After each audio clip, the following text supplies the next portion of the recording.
Shopify CEO in their earnings call this morning dropped a huge bomb. We have to ask ourselves, what does it mean?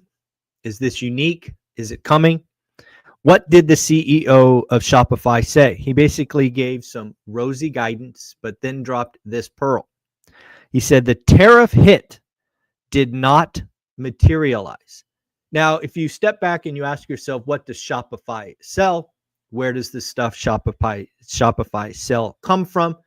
You have to assume that most of their products comes from overseas, with a lot of it coming from China, Southeast Asia, and the like. These are regions of the world with extremely high tariffs on them. So why did the tariff hit not materialize?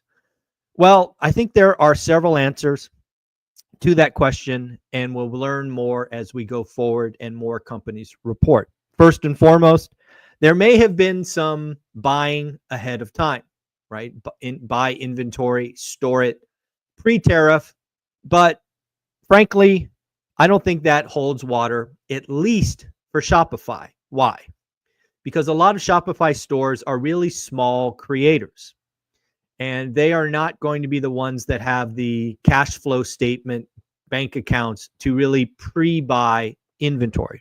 Maybe a few large creators, but certainly not enough to justify that statement that tariff hit did not materialize.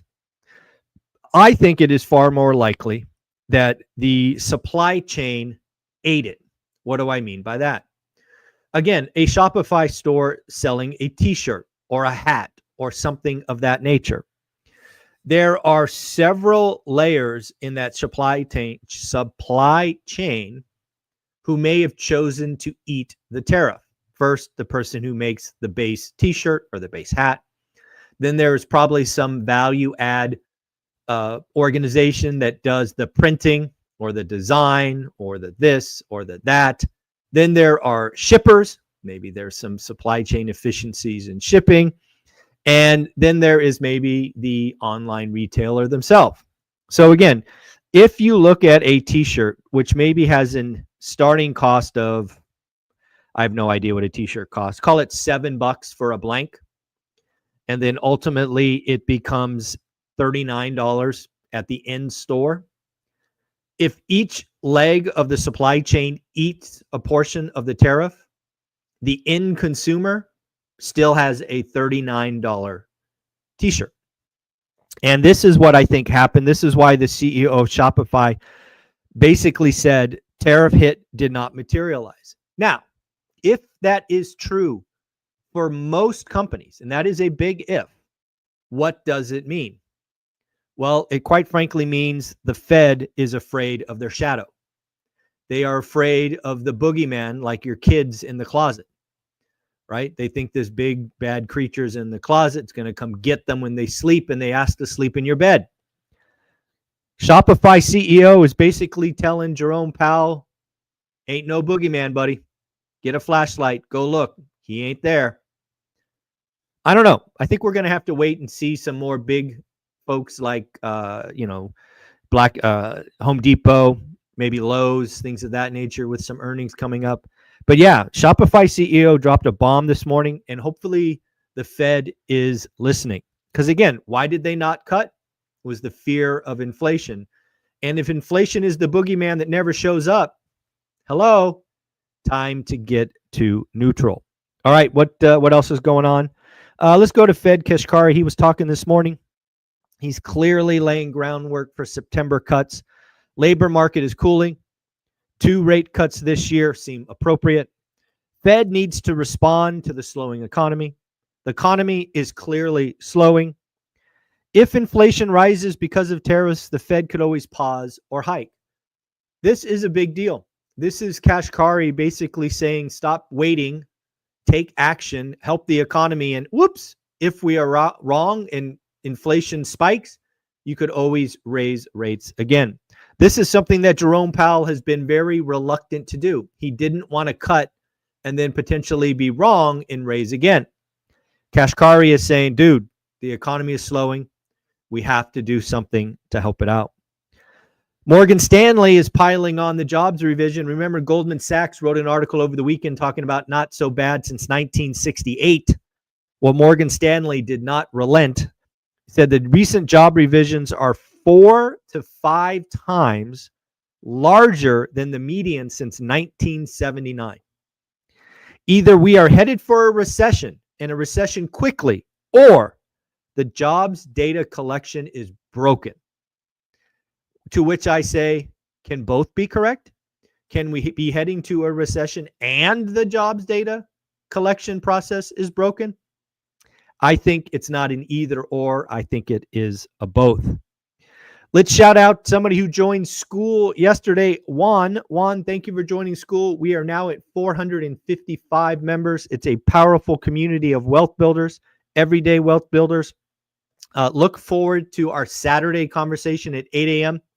We are bringing on one of the speakers from the Las Vegas event to introduce you to him and really highlight the quality of people and stories that are making money in real estate today. And you will hear from him 8 a.m. Saturday. Usually we do them on Sunday, but he's not available on Sunday. So I made an exception. I will be talking on Saturday with you. So check it out. Also, don't forget Inside School. There's a little tag that says map at the top. You can really see where all the people in school are. I just checked this morning, and we have like 34 or 35 people in and around Vegas, which maybe we should do like a little Vegas meetup or something like that. So again, lots of stuff going on in school. Join today. You won't be disappointed. The Fed Watch tool is up to 93% chance of a Fed rate cut in September. It still, as of this morning, has a 0% chance of 50. Which again is where I am at. I'm not going to change my opinion. Damn the data. Let's just see what happens. It'll be interesting to see if a half a point starts to get any inclination as we go forward. But yes, the Fed Watch tool, 93% chance, quarter point cut in September. Again, many people talking either 2 or 3 cuts this year. There's only 3 meetings left, as you may remember. Mike Simonson out with the latest data on housing. Active inventory for single family homes. Remember, single family homes only, not condos, townhouses, multifamily, just houses. 867,000. That is up 26.6% year on year. We did get 68,000 new pending contracts. That's actually down 3% week on week, but up 3.5% year on year. Price still $399. That's up 1.5% year on year. And price reductions, 41, almost 42% of all listings have had at least one price drop, which is pretty amazing. We did get some earnings. I got them actually on 2 different pages, so we'll just go through all of them. Disney this morning beat top line and bottom line on streaming and park performance. I thought parks were empty, but apparently not. Parks did well. Uber beat on revenue and announced a monster $20 billion stock buyback. Jason Calacanis from the All In podcast is probably really happy this morning. He always loves to talk about being an early investor. McDonald's, quite the turnaround. It's been, I think it had 3 quarters of declining same-store sales, certainly 2. That turned around this quarter. They beat on top line and bottom line, which again means revenue and earnings when I say top and bottom. Based on a U.S. rebound, same-store sales in the U.S. were up 3.8%. Other earnings, we got AMD. AMD beat on revenue, but missed on earnings. Says the AI business revenue declined year on year. Ouch. That's not good. But basically it declined because of export controls have eliminated, I think it's the MI 308, basically chip sales to China.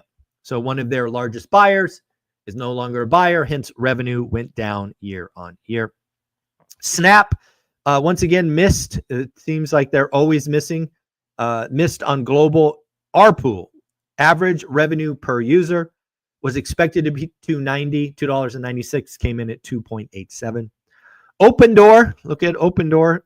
Disappointing outlook, reducing marketing spend, and expecting a very challenging macro economy. That's all I got for earnings. What else did I read? Goldman Sachs economist Joseph Briggs. The hiring pullback in the tech sector is real.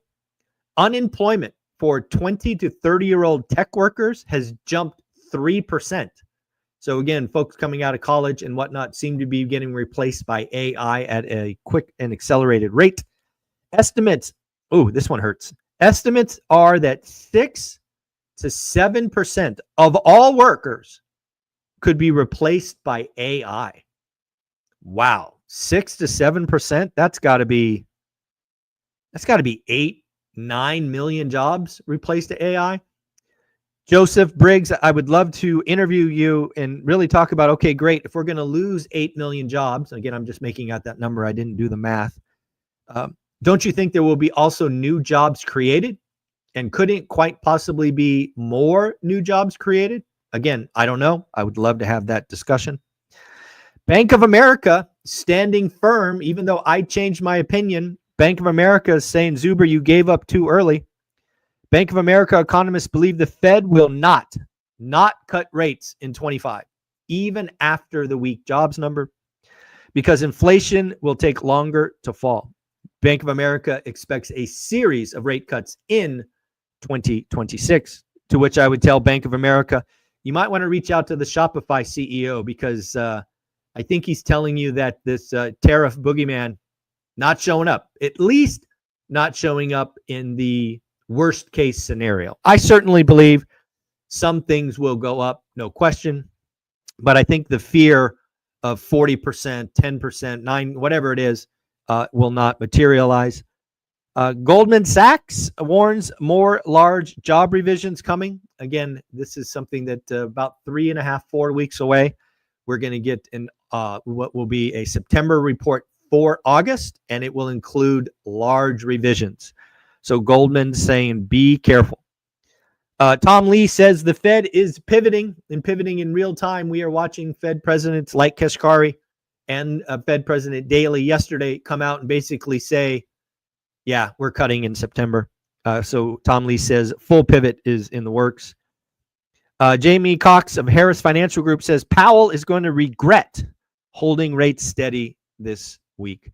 Last thing I read is that credit card debt has hit a record level of $1.21 trillion. Yes, folks, we got $1.2 trillion on our credit cards.